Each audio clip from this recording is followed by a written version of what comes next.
Hello guys, আমরা দুজনা আবার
সো গাইস, আমরা আপনাদের যার খোঁজে এসেছিলাম তাকে আমরা পেয়ে গেছি, আর আপনাদেরকে তার কাছে যাব। এখন যাই আপনাদেরকে শোনাবো তার কাছে কি কি আছে আর সে কি কি। তো গাইস, আমরা চলে এসেছি, যার খোঁজে আইছিলাম আমরা তার খোঁজটা পেয়ে গেছি। অবশ্যই আপনাদেরকে এখনই কিছুক্ষণের মধ্যে আপনাদেরকে দেখাবো সাধু বাবার খোঁজ আমরা পাইছি কিছুক্ষণ আগে।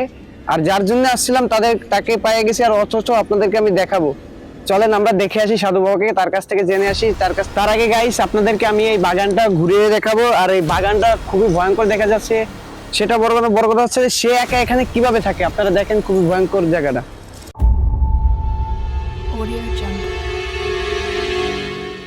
তো গাইস, আপনারা তো দেখতে পাচ্ছেন এটা খুবই ভয়ঙ্কর, আপনারা দেখেন। আর আমি এতক্ষণ এই জায়গা ছিলাম, জায়গাটা ঘুরতেছি, খুবই ভয় লাগতেছে।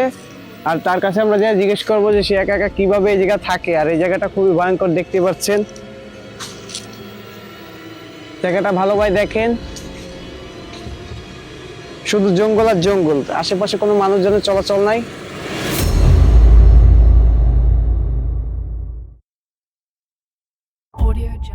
তো চলেন গাইস, আমরা সাধু বাবাকে পেয়ে গেছি, তার সাথে আমরা একটু কথা বলে আসি। এই তো মনে হয় সাধু বাবা। সাধু বাবা, বাবা কে বাবা? বাবা আপনার কাছে আমরা কিছু একটু শুনতে চাই। কি জানতে চাও বলো? আচ্ছা, এটা তো খুবই ভয়ঙ্কর একটা জায়গা লাগতেছে, আদৌ কি এটা কি ভয়ঙ্কর জায়গা? এখানে 5 থেকে 10 বছরের ভিতর কেউ এই বাগানে ঢুকতে পারেনি। আজ মাত্র এই মানুষের এখানে পড়েছে। ও, আমি একজনের আপনার আশেপাশে খুবই তো শুনলাম, আমি এটা শুনছি যে আপনি এখানে দীর্ঘ বছর ধরে আছেন। দীর্ঘ বছর বলতে প্রায় বছর, অনেক বছর হয়ে গেছে আপনি এখানে আছেন। আচ্ছা, এখানে কি আপনার সামনে কিছু পড়ছিল? এখানে অনেক কিছু আছে, এখানে যে আসে সে আর ফিরে যায় না বাবা। তো আপনি এখানে যে আপনার উপরে কোনো আক্রমণ হয় নাই? এখানে আমাকে আক্রমণ ওরা করতে পারবে না। আজ 20 বছর ধরে আমি এখানে এই ধানে আছি, অনেক শক্তি আমার কাছে আছে, যার বিনিময়ে ওরা আমাকে আক্রমণ করে না। ও আচ্ছা, আর আমি তো শহর থেকে আছি, আমি এগুলো বিশ্বাস করি না। তো চাইছিলাম যে আপনার নিজের মুখ থেকে এখানে শুনবো যে এখানে কিছু আছে নাকি, আর আপনার কাছে দেখা করতে পারছি, এটাই আমার দ্বারা সৌভাগ্য। এসেছো ভালো কথা। এখান থেকে আমি মন্ত্র পড়ে দিচ্ছি, এখানে আর দাঁড়ায় না, আর ফিরে যেতে পারবে না। যার বিনিময়ে আমি তোমাকে মন্ত্র পড়ে দিচ্ছি, তুমি ফিরে যাও, না হলে তোমাকে ওরা বাঁচতে দেবে না। ও আচ্ছা, ঠিক আছে। তাহলে গাইস আমরা দেখতে পারলেন যে তার সাথে আমরা কথা বলছি, আর আপনারা দেখতে পারলেন যে